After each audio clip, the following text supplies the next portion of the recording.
1947 में देश के सभी राज्य एक साथ आज़ाद हुए, फिर भी इतनी लंबी अवधि बीत जाने के बाद भी बिहार प्रदेश की स्थिति इतनी दयनीय क्यों है।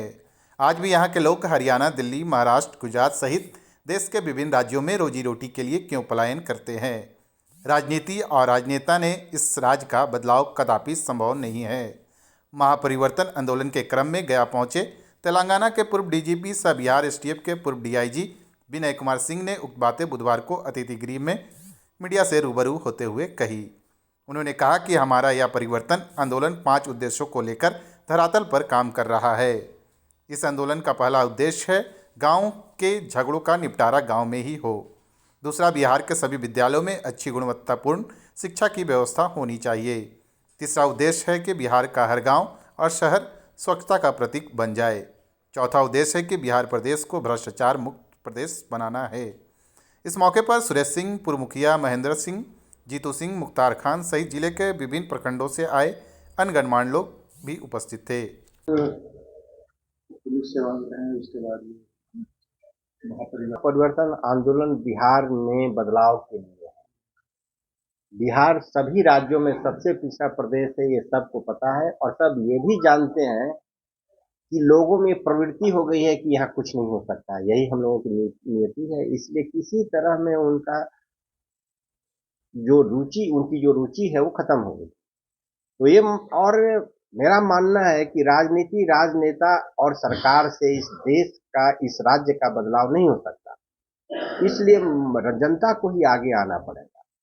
हमने 2001 से 2005 तक एसटीएफ का निर्माण किया और उसका संचालन भी किया और हम अपराधियों के साथ लड़े, लेकिन मुझे लगा कि हम गलत लोगों के साथ लड़ रहे थे। बिहार को बर्बाद करने में अहम भूमिका यहाँ की जनता ने है। आज जो बिहार की दुस्थिति है, इसमें बिहारियों ने ही इसको इस दुस्थिति में पहुंचाया।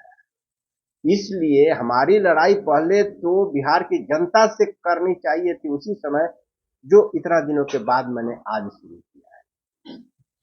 तो आज हम 5 उद्देश्य को लेकर चल रहे हैं। पहला कि गांव का झगड़ा गांव में फैसला हो, कोर्ट कचहरी में लात रखने की जगह नहीं है। दूसरा, स्कूल में जैसी पढ़ाई हो रही है उसे बिहार मजदूरों का कारखाना बन रहा है, इसलिए स्कूलों में अच्छी पढ़ाई हो और अभिभावक उसमें रुचि लें। और तीसरा कि गांव इतना गंदा है कि अगर धरती पर कहीं नरक है तो बिहार के गांव और शहर, और इसको नरक किसने बनाया है? फिर यहाँ के लोग। 1947 में सभी राज्य एक साथ स्वतंत्र थे। ऐसा क्या हुआ कि बिहार के लोग नौकर हो गए, मजदूर हो गए और बाकी पंजाब, हरियाणा, गुजरात, महाराष्ट्र, तमिलनाडु, केरला सब के सब मालिक हो गए और उनके खेतों, उनके कारखानों और उनके घरों में हम मजदूरी करने जाते हैं। हमने कुछ तो किया है वैसा। और चौथा, भ्रष्टाचार बिहार के हर कार्यालय में है और जब तक आप भ्रष्टाचार को नहीं रोकिएगा किसी भी राज्य और देश का विकास नहीं हो सकता। और पांचवा मेरा नारा है कि अब की बार मुखिया ईमानदार। तो मुखिया से लेकर सांसद तक अपनी जाति, धर्म, पैसा, रुपया से अलग हटकर जनता अच्छे लोगों को वोट दे तो बिहार खुद ही बदल जाएगा।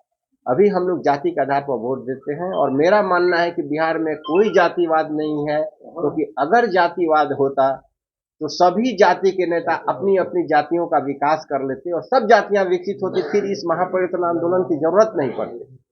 लेकिन अभी ऐसा पड़ रहा है, ऐसी जरूरत पड़ रही है क्योंकि हम बहुत ही खराब स्थिति में, तो उससे उबारने के लिए एक तूफान लाने की जरूरत, उसी के लिए हम लोग काम कर रहे हैं।